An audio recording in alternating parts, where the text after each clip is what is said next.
Bonjour à tous, Angélique et moi, nous allons vous présenter un article sur l'anticipation du bégaiement. Alors on va commencer par l'état des connaissances.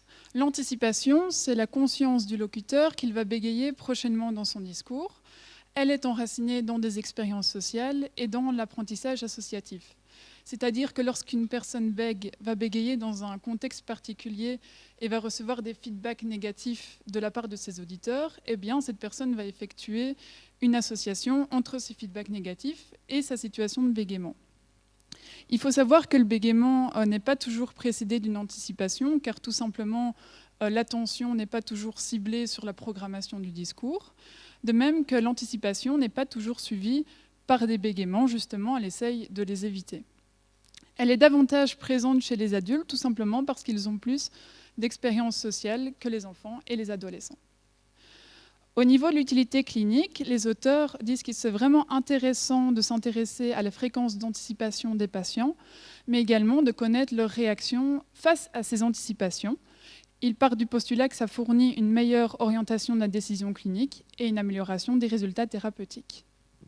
Le but de cette étude, c'est vraiment d'approfondir notre compréhension des réactions à l'anticipation du bégaiement chez l'enfant, l'adolescent et l'adulte. Il faut savoir que c'est la première étude qui prend un échantillon aussi large. D'habitude, c'était vraiment centré sur les adultes, donc c'est vraiment très intéressant. Et les auteurs essayent vraiment d'augmenter l'utilité clinique de l'échelle d'anticipation du bégaiement, qui est un questionnaire destiné aux personnes bègues, avec une vingtaine de questions vraiment spécifiques à l'anticipation. Au niveau de la méthode, les auteurs ont réalisé une analyse factorielle à partir du SAS et ils se sont posé la question quels sont les facteurs qui sont impliqués dans l'anticipation du bégaiement. Donc, quelles sont les réactions des patients face à cette anticipation? Pour cela, ils ont sélectionné 121 personnes bègues âgées de 9 à 67 ans, dont 27 enfants, 40 adolescents et 54 adultes, avec une prédominance d'hommes. Et ils se sont assurés que le bégaiement était bien développemental.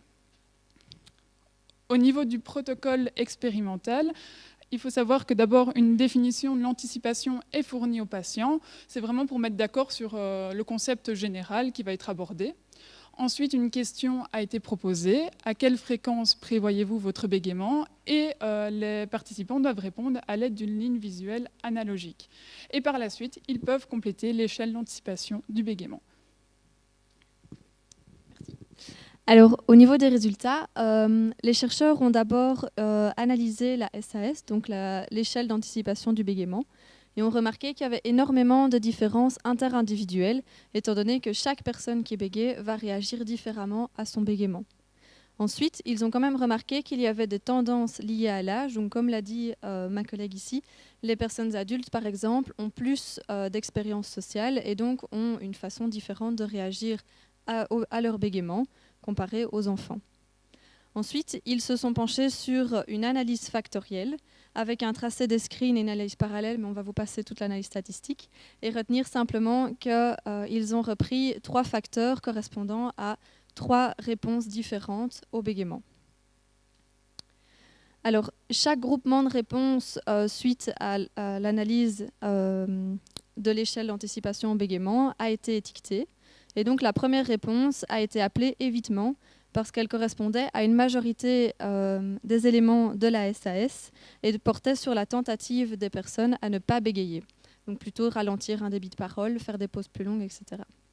Ensuite, la deuxième réponse était plus basée sur les changements physiques et donc les stratégies de modification de la parole traditionnelle et au changement de la parole fonctionnelle. Et la troisième réponse a été étiquetée à l'approche, qui est donc la décision du locuteur de bégayer ouvertement et sans l'éviter. Penchons-nous maintenant donc plus de façon approfondie sur chacune des réponses. Donc la première réponse, je le rappelle, était le facteur de l'évitement, qui est une réponse à l'anticipation, qui peut aussi être appelée un comportement de sécurité.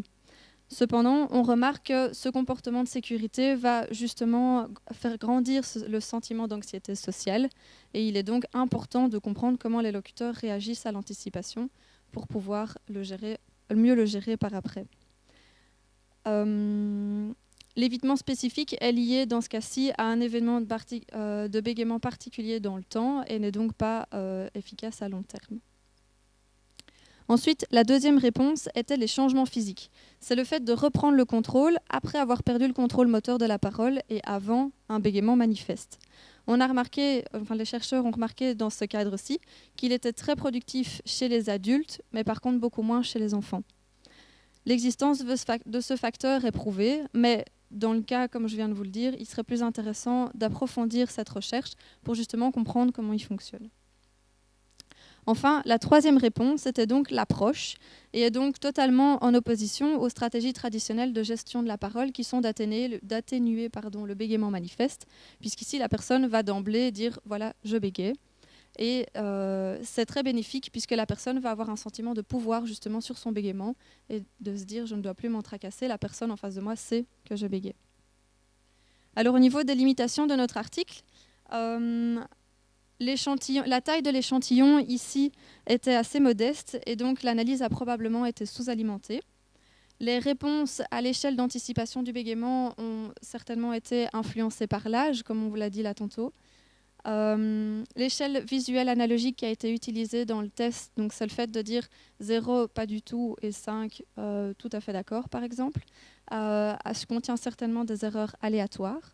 Et alors, dans l'analyse statistique, ici, les chercheurs ont choisi le modèle à 3 facteurs, mais il est possible qu'il ne convienne pas, étant donné que c'est une première étude et qu'il faudrait l'approfondir par la suite.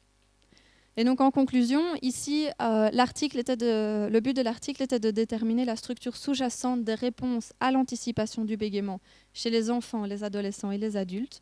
On retient qu'il y a 3 réponses majeures à l'anticipation, qui sont l'évitement, les changements physiques et l'approche, et qu'il est intéressant et même important de connaître quel type d'anticipation l'enfant, l'adolescent ou l'adulte va utiliser pour orienter la prise en charge. Et par la suite, il y a déjà une étude en route pour le moment, qui est de déterminer l'incidence de diverses caractéristiques sur la capacité d'une personne à réagir à l'anticipation de son bégaiement. Voilà, merci.